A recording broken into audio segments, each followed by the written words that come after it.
Hello mga sangkay, mga kalingap! Welcome back to my channel. Kumusta? Kumusta kayong lahat?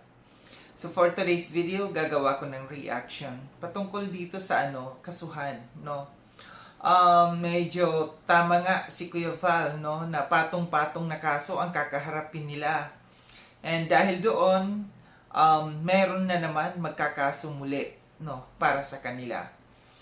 Pero bago ang lahat, no, bago natin pag-usapan yan, shout out muna kay Kuya Val, kay Ate na, kay Kalinga Prab, kay Tita Mina Haramilyon, Tita Kong Vayots, Kamanay Tere, ng San Diego, California, kay Tita Sal ng Illinois, kay Tita Pia Payne ng Australia, at sa inyong lahat na patuloy na sumusuporta at nagmamahal kay Sangkay, may kalab shout out. Good morning sa inyong lahat.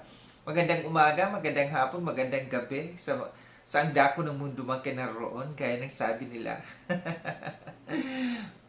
So ngayon, no, alam natin na ngayon yung araw ng paghaharap ni na Kuya Val, no, doon sa Hall of Justice, no. Ito yung araw, no, ay naantay ng lahat na maliwanagan, na magkausap sila, no, na magkaharap patungkol sa mga akusasyon na isinampa ni Kuya Val para makapagpaliwanag yung kabilang grupo, yung kabilang side, no? Kung bakit nga ba niya ginagawa yon, anong dahilan, bakit niya mga nasabi yung mga inirereklamo na yun ni Kuya Val. So yan yung tamang forum na sinasabi nila, tamang lugar kung saan dapat magpapaliwanag. Hindi dito lamang sa social media, no? Dito magpapaliwanag, dito ipapakita yung tapang, kundi sa tamang lugar, no? Kasi pangit yung dito mo lang sisiraan yung tao, dito mo sasabihin yung side mo sa social media. Dapat doon sa tamang lugar, yung may mga otoridad, no, na makakarinig. Yung hinaing mo, yung side naman ng kabila, ito yung tama. Tama itong nangyaring ito, no? Nga lang, yan lang yung nangyayari kasi, no? Kasi talagang may mabigat na diyan, kaakibat, no, yung oras, yung sinasabi natin, and mas lalo yatang titindi ang kakaharaping kaso nito dahil si Kuya Val nagpahayag na mismo na may magsasampa ng kaso muli. So panoorin natin itong video clips, no, na kapiraso doon sa live ni Kuya Val. Then after natin na mapanood, magbibigay ako ng opinion or kuro-kuro patungkol dito. Tara mga sangkay, mga kalinga, panoorin natin. Marami na pong kaso. Hindi na pwedeng baliwalain po yan. Si Kalinga Prab po nakaso na rin. Kaya mangyari dyan, hindi lang once a month pupunta ng dahit. Maaaring twice o 3 times a month yung hearing. Kung tama siya, sagutin niya. Ipaglaban niya kung may tama siya. Kung kaming mali, ipaliwanag niya. Sagutin niya kung may tanong na gano'n. So yun mga sangkay, mga kalinga, pati napanood yung video clips na aking kinuha mula dun sa live ni Kuya Val.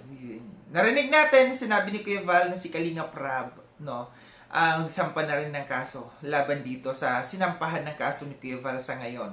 Na ngayong araw na ito yung kanilang paghaharap. And alam natin, no, na hindi lang si Kuya Val ang kanyang kino-content dito, kundi yung kanyang tawag dito, yung hari at yung prinsipe. Yun yung kanyang pinapangalanan, which is alam natin kung sino ang kanyang tinutukoy dito na hari at prinsipe. Si Kuya Val at saka si Kalinga Prab. So, matindi nga ito. Kasi kung talagang pati si Kalinga Prab nagsampa na ng kaso, tama yung sabi ni Kuya Val. Hindi lang isa, kundi dalawa, hindi lang tatlo, na beses siya haharap sa korte na magpapabalik-balik sa daet. Sakripisyo talaga ito.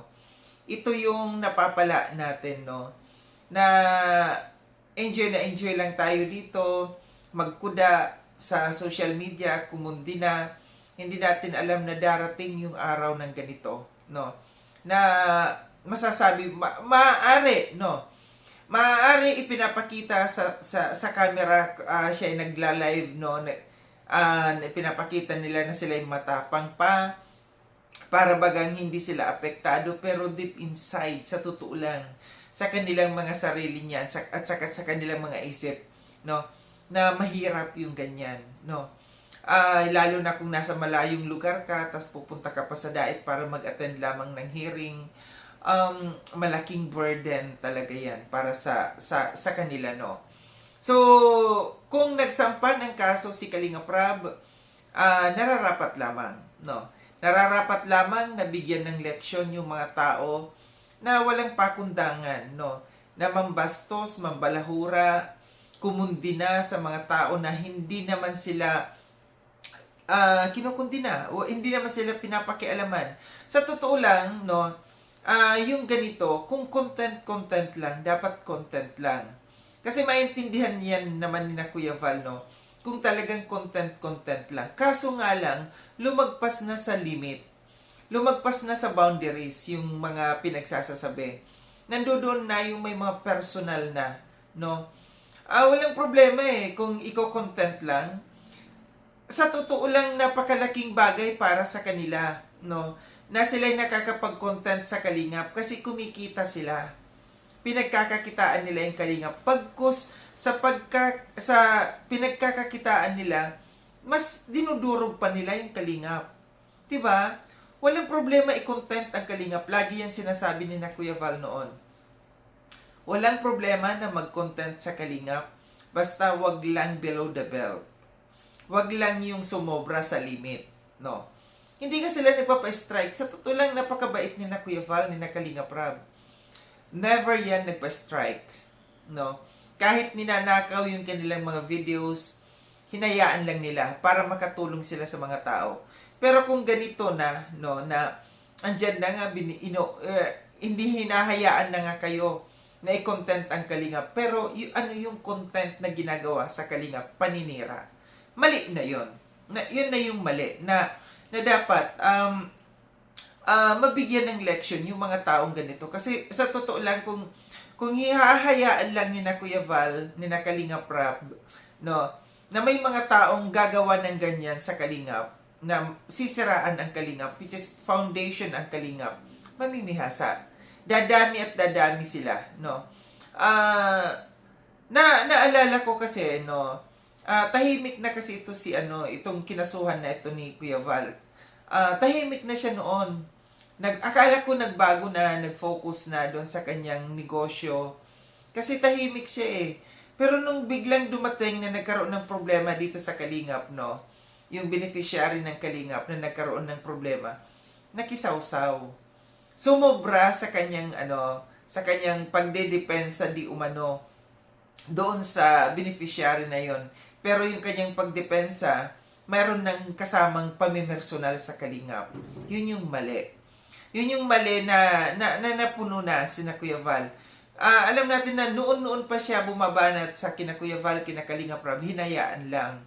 Pero itong pagkakataon na ito, nung sumali na siya dito, nung nakisawsaw na siya dito sa sa naging issue doon sa beneficiary ng Kalingap, doon na yung lumagpas yung kanyang boundaries, no. So, good luck na lang, no, kung ano man ang mangyayari. Gaya ng lagi kong sinasabi noong mga aking mga reaction, no, walang ibang pwedeng sisihin kundi yung mga sarili lamang nila. Yung mga kinasuhan ni Kuya Val, ni Kalinga Prab, walang ibang pwedeng sisihin kundi sila. Kasi sila mismo ang may kagagawan kung bakit sila napunta sa ganitong sitwasyon ngayon.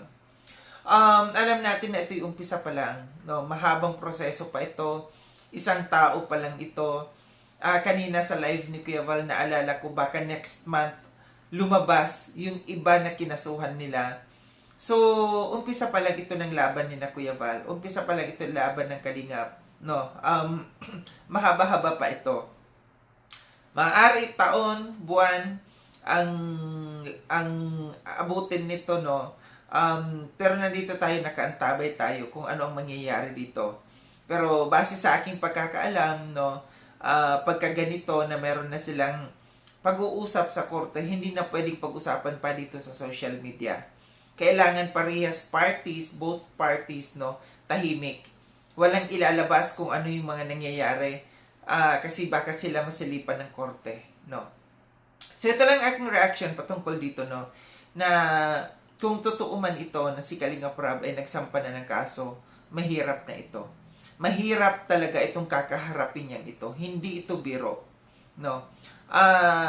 Minsan siguro marerealize niya na sayang sana hindi ko ginawa yung mga ginawa ko noon dito. Kasi sa totoo lang, nung nandito pa siya noon sa Kalingap, walang ipinakita yung mag-ama sa kanya na masama, no? Kinupkop siya, iniyakap siya nung siya ay nandito pa sa Kalingap, and through sa Kalingap, nagkaroon siya ng mga nakilala ng mga sponsors, nagkaroon ng subscribers, nakilala siya, no? Doon naman lang sana, no? Yung mga pinagsamahan noon, dapat yun na lang yung inisip, no? Na dapat kung meron tayong mga pinagsamahan, no, kahit magkakaiba na yung mundo, magkakahiwalay na, dapat iisipin pa rin natin yung pinagsamahan at yung respeto sa bawat isa. Muli maraming salamat mga sangkay na sa panonood. Sa mga hindi pa nakapag-subscribe kay Sangkay Lone, subscribe niyo na po ako. Click yung notification bell para updated kayo sa lahat ng mga videos na aking gagawin. Like and share itong video na itong mga sangkay. Kita-kits tayo ulit sa susunod na video na aking gagawin. Ingat kayo sa ang dako ng mundumang kinaroroon. Paalam ng mga sangkay mga kalinga, paalam.